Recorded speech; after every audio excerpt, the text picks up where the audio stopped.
Salut à tous, on se retrouve pour l'épisode 1295 du Zap Image. On commence aujourd'hui avec l'anniversaire de Wijnaldum, le milieu néerlandais de l'équipe de Liverpool qui fête aujourd'hui ses 30 ans. Il y a un autre anniversaire, c'est l'ancien défenseur de l'Allemagne et aussi du Bayern Munich, Philipp Lahm, qui fête lui aujourd'hui ses 37 ans. N'oubliez pas que c'était lui le capitaine lors de la finale de la Coupe du Monde 2014 remportée par l'Allemagne. Ensuite, un petit coup d'œil au programme de la journée car ce soir il y a pas mal de matchs amicaux pour les sélections. Donc par exemple, la France joue contre la Finlande. On va en parler juste après. Il y a aussi une belle affiche. L'Espagne se déplace du côté des Pays-Bas pour ce match amical. Donc on revient sur l'équipe de France ce soir qui reçoit la Finlande avant que les Bleus se déplacent samedi prochain au Portugal pour un match très important contre les Portugais pour cette Ligue des Nations. Donc Marcus Thuram déjà devrait connaître sa première sélection en équipe de France ce soir face à la Finlande. Donc d'après les dernières infos, c'est toujours pas officiel, mais il y a de grandes chances qu'il devrait débuter ce soir Marcus Thuram. Donc il devrait commencer sur le côté gauche en attaque côté équipe de France. Un autre joueur aussi qui devrait débuter, c'est Steve Mandanda qui sera titulaire ce soir face à la Finlande. Donc ça c'est officiel vu que c'est Deschamps qui l'a annoncé. Donc on continue avec le sélectionneur des Bleus. Donc pourquoi il a convoqué Aguilar, le défenseur de Monaco? Il a dit ce n'est pas un choix par défaut, mais je voulais avoir un autre latéral avec Dubois. Pavard comme 5 ou 6 joueurs ne seront pas disponibles contre la Finlande. Aguilar est bon dans l'aspect défensif, il a beaucoup d'énergie et un gros volume. Donc une petite photo de Aguilar à Clairefontaine qui l'a rejoint hier, première fois pour lui. On continue les gars avec les joueurs ce soir qui sont forfaits côté équipe de France, mais qui sont bien dans le groupe France. Donc peut-être sont ménagés, voilà tous ces joueurs pour le match très important contre le Portugal samedi prochain. Donc Pavard, Kimpembe, Mbappé, Tolisso, Hernandez et Rabiot ne disputeront pas le match contre la Finlande, soins ou problèmes musculaires et surtout laissés au repos pour le match contre le Portugal. Ensuite, un petit coup d'œil normalement à la compo probable de l'équipe de France pour le match ce soir. Donc Mandanda, je vous ai dit, devrait débuter au but. Donc Lucas Digne côté gauche, l'anglais Zouma en défense et Léo Dubois côté droit. En numéro 6, Nzonzi et Pogba juste devant Coman côté droit. Donc Marcus Thuram côté gauche et devant Olivier Giroud et Ben Yedder en attaque. Ensuite, direction l'Espagne, regardez la une aujourd'hui du journal AS et ça parle de Sergio Ramos qui jouera aujourd'hui son 176e match avec l'Espagne, rejoignant ainsi Buffon comme footballeur européen ayant disputé le plus de rencontres en sélection à 8 longueurs du recordman mondial, l'Égyptien Hassan. Donc voilà une info sur Sergio Ramos, il va quand même disputer ce soir son 176e match avec la sélection espagnole, incroyable. Donc il va rejoindre Buffon ce soir et il est très proche du record de la planète. Donc l'Égyptien Hassan, lui qui a fait plus de 184 matchs avec l'Égypte. Ensuite, officiel, Jude Bellingham a été appelé dans l'équipe d'Angleterre pour la première fois après l'absence de James Ward-Prowse pour blessure. Donc première fois avec le groupe A de l'Angleterre pour le jeune anglais qui évolue du côté du Borussia Dortmund. Il est très jeune, il a seulement 17 ans. Il va découvrir la sélection anglaise. Donc l'Angleterre joue demain contre l'Irlande. Ensuite, cette fois-ci, quelques photos de l'Argentine. On peut voir Lionel Messi actuellement en Argentine en train de se préparer pour les deux futurs matchs de l'Argentine pour se qualifier pour la future Coupe du Monde 2022, donc tout souriant. Léo Messi, on peut voir aussi Angel Di Maria en fond d'image. Donc Di Maria, première fois qu'il est appelé avec le groupe de l'Argentine depuis plus d'un an. À chaque fois, il était boycotté par le sélectionneur. Donc une petite info sur le groupe argentin. Et le défenseur marseillais Leonardo Balerdi est appelé en sélection avec l'Argentine. Donc félicitations à lui. Ensuite, regardez le classement FIFA pour le mois de novembre préparé par 433, donc un site britannique. Donc on peut voir le top 39, donc toujours la Belgique en première position qui devance l'équipe de France et le Brésil en troisième position, le Portugal 5e, l'Argentine 8e. Ensuite, Robert Lewandowski a reçu un ballon d'or en Ligo de la part du rappeur Kebo Nafid, donc un rappeur polonais. Donc à défaut d'avoir remporté le vrai ballon d'or 2020, vu que le ballon d'or 2020 est annulé, donc il a reçu un ballon d'or en Lego. On sait tous qu'il aurait dû remporter le vrai ballon d'or cette année, Robert Lewandowski. Ensuite, des nouvelles de Fede Valverde, le milieu uruguayen de l'équipe du Real Madrid. Donc, il s'est blessé lors du dernier match contre Valence et normalement, il sera indisponible quand même 2 mois, le milieu Valverde. Ensuite, des nouvelles de Ansu Fati qui manquera environ 30 matchs, donc club plus sélection suite à son opération. Donc, n'oubliez pas qu'il est blessé pendant 4 mois quand même Ansu Fati. Donc, voilà tous les matchs déjà qu'il va louper, bien sûr, Ansu Fati. Donc, plus de 30 matchs, c'est énorme ce que va louper le crack barcelonais et du coup, Le coach Blaugrana, Ronald Koeman, a déclaré en conférence de presse que le club essaierait de recruter suite à la blessure d'Ansu Fati lors du prochain mercato hivernal. Ils vont essayer de lui trouver un remplaçant. Ensuite, une déclaration de Lizarazu sur Antoine Griezmann par rapport à sa situation compliquée du côté de l'Espagne. Le cadre, le système, l'entraîneur ne lui conviennent pas au Barça. La solution, c'est de partir. La situation a trop duré. C'est le bordel au Barça. Donc voilà ce qu'a dit Lizarazu. Il conseille tout simplement Antoine Griezmann de quitter cette équipe du FC Barcelone, d'aller ailleurs, soit de retourner peut-être dans son ancien club. Après, je ne sais pas si l'Atlético voudrait le retour d'Antoine Griezmann, mais voilà, en priorité surtout de quitter cette équipe du Barça. Et Koke, donc joueur espagnol de l'équipe de l'Atlético Madrid, par rapport à un éventuel retour d'Antoine Griezmann, il a dit: j'ai été surpris de voir un joueur de l'importance de Griezmann sortir du banc à la 90e minute lors du dernier match où nous avons affronté le Barça. C'est que lors du dernier match Atlético-Barça, donc Antoine Griezmann avait commencé sur le banc, il était rentré en cours de jeu à la 90e minute contre son ancien club, c'était cruel pour lui. Donc un retour de Griezmann à l'Atlético, il a dit: je pense qu'il y a beaucoup de concurrence ici à l'heure actuelle, en parlant surtout du joueur qui remplace Antoine Griezmann du côté de Madrid, Félix.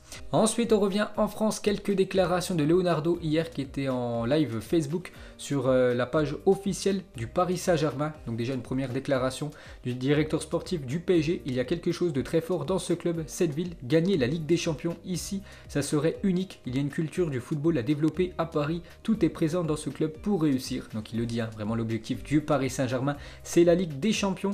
Il a aussi dit: il y a une culture dans la ville à construire. Paris par exemple n'a jamais vraiment été la ville du foot, ça a toujours été Marseille. Donc voilà, il a dit ça quand même hier sur la page du Paris Saint-Germain. Pour lui, la ville du foot en France c'est Marseille et non Paris. Ensuite, pour continuer avec lui, donc il parle de la situation de Thomas Tuchel. Il a dit: le club doit apporter son soutien à l'entraîneur, nous avons eu des discussions en interne mais il n'a jamais été question de remplacer Thomas Tuchel dans le futur. Donc actuellement voilà, le coach parisien n'est pas en danger. On continue avec Leonardo, il a dit: on va perdre entre 15 et 20% de revenus cette saison. Le Paris Saint-Germain a tout de même les moyens de surmonter cela. L'ambition de ce club est toujours de grandir. Donc il parle par rapport à la crise du coronavirus ces derniers mois. Ça coûte plus de 15 à 20% de revenus pour le Paris Saint-Germain, voilà, qui va perdre quand même pas mal d'argent sur cette année 2020.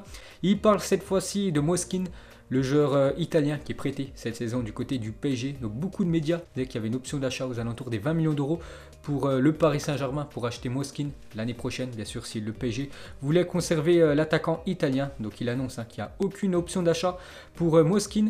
Et il parle aussi des prolongations. Vous savez que le Paris Saint-Germain, ils ont quand même pas mal de stars du football. Ils ont quand même des joueurs dans le top 5 des meilleurs joueurs actuellement de la planète. Et il parle de Di Maria, Neymar, Mbappé ou même Bernat. Donc ces 4-là, on a déjà commencé à en parler et ça va s'intensifier dans les prochaines semaines. Donc Leonardo l'avoue que le Paris Saint-Germain veut prolonger ses stars. Donc en parlant surtout de Neymar et Kylian Mbappé. N'oubliez pas que la fin de contrat de ces deux-là, c'est en juin 2022. Donc le PSG va proposer de prolonger leur contrat à ces deux-là. Après, on verra si les joueurs vont accepter. Ensuite, pour continuer avec le championnat français, donc ça faisait 38 ans qu'il n'y avait pas une aussi bonne moyenne de buts inscrits par match en Ligue 1. Donc plus de 2,82 buts en moyenne inscrits par match actuellement en Ligue 1. Donc plutôt pas mal, il y a beaucoup de buts cette saison dans le championnat français. Ensuite, on va parler de Gunnar Saurus, la mascotte d'Arsenal a repris du service. Donc on avait parlé il y a quelques semaines en fait que Arsenal, à cause du Covid, donc ils ont dû virer pas mal d'employés du club, dont la mascotte. Et du coup, c'est Mesut Özil qui avait fait une déclaration. Il a dit qu'il allait prendre en charge le salaire de la mascotte d'Arsenal qui a repris du service aujourd'hui. Et pour finir avec Mesut Özil, donc une déclaration de Podolski sur la mise à l'écart d'Ozil. N'oubliez pas que Özil n'est pas inscrit dans la liste des joueurs de Arsenal qui peuvent évoluer en Première Ligue ni en Europa League. Donc du coup, il peut plus jouer tout simplement Mesut Özil à part les matchs de Coupe nationale. Mais bon, voilà, un joueur comme Mesut Özil ne va jouer quasiment aucun match cette saison. Donc il a dit: je ne connais pas le contexte, mais je pense qu'avec un joueur qui en est maintenant à sa 6e ou 7e année avec ce club, le renvoyer complètement hors de l'équipe, ce n'est absolument pas correct. C'est vrai que c'est un sacré manque de respect de Arsenal envers Mesut Özil. Ensuite, des nouvelles de Gareth Bale qui pourrait rester à Tottenham à l'issue de son prêt. José Mourinho essaierait en tout cas de convaincre le club anglais de négocier le transfert définitif du Gallois du côté de l'Angleterre. On parlerait d'une offre à hauteur de 15 millions d'euros pour le joueur gallois, actuellement en prêt du Real Madrid à l'équipe de Tottenham. Donc José Mourinho aimerait tout simplement l'acheter définitivement. Ensuite, une déclaration de Jamie Carragher, ancien défenseur anglais. Il a longtemps joué du côté de Liverpool, donc maintenant il est consultant sur une chaîne sportive britannique donc qui parle de Paul Pogba. Pogba, est-ce que je le mettrai dans l'équipe? Non. Il est un grand nom, il est venu avec une grosse indemnité de transfert, mais je ne pense pas que ça soit un grand joueur. Donc voilà le pic envoyé de Carragher à Pogba. Ensuite, on peut voir que Junior Firpo sera le prochain joueur qui quittera le Barça en janvier prochain, selon plusieurs médias. Donc le Barça vont lâcher quelques joueurs lors du prochain mercato hivernal pour pouvoir recruter. Je pense à peut-être Memphis Depay qui pourra arriver du côté du Barça. Donc bien sûr, il faut laisser filer des joueurs lors du prochain mercato hivernal et Junior Firpo devrait quitter le club.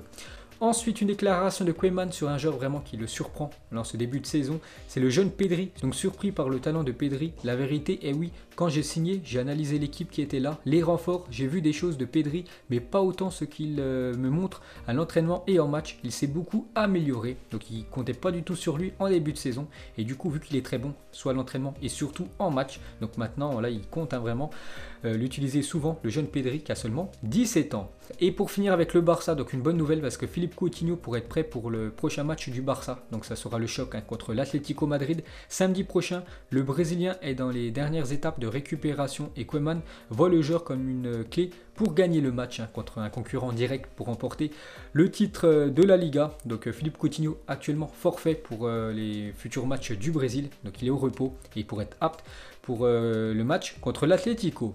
Ensuite, direction l'Italie. Donc la fédération italienne a décidé de refuser le recours déposé par le Napoli concernant la défaite sur tapis vert face à la Juventus. Donc, vous vous souvenez de ce match? Enfin, il n'y avait même pas eu match vu que Naples ne s'était pas déplacé du côté de Turin pour jouer ce match de Serie A. Donc ils avaient fait appel et du coup l'appel a été refusé. Donc du coup ils perdent ce match 3-0 l'équipe de Naples et surtout ils ont aussi un point de pénalité qui est aussi confirmé.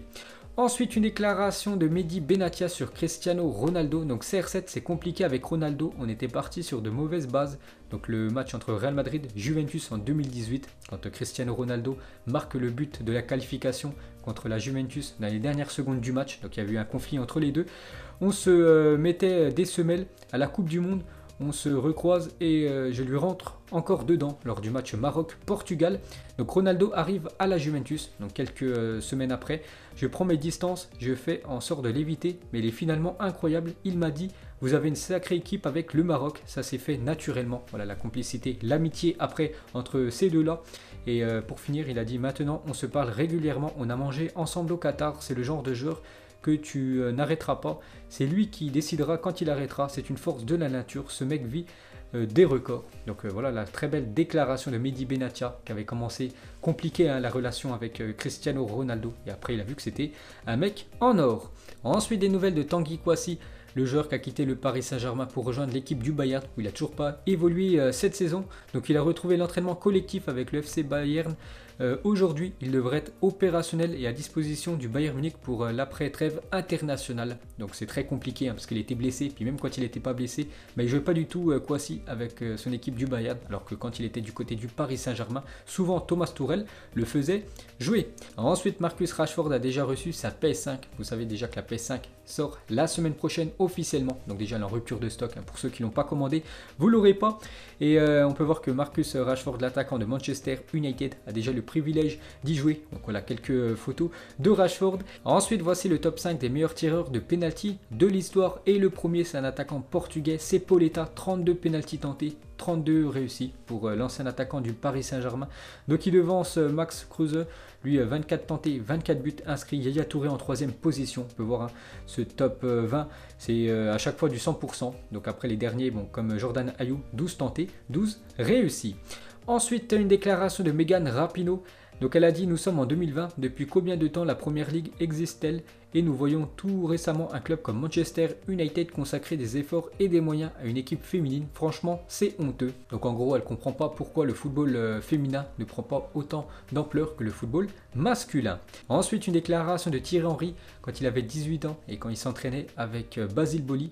Donc il a dit, je me rappelle toujours de cette scène avec Basile Boli. J'avais 18 ans, j'étais à Monaco et lors d'un entraînement, j'ai fait feinte de frappe puis petit pont à Basile Boli. Quand j'ai voulu le passer, il a attrapé mon bras et avec un regard menaçant, il m'a dit, plus jamais tu me fais ça, sinon je te tue.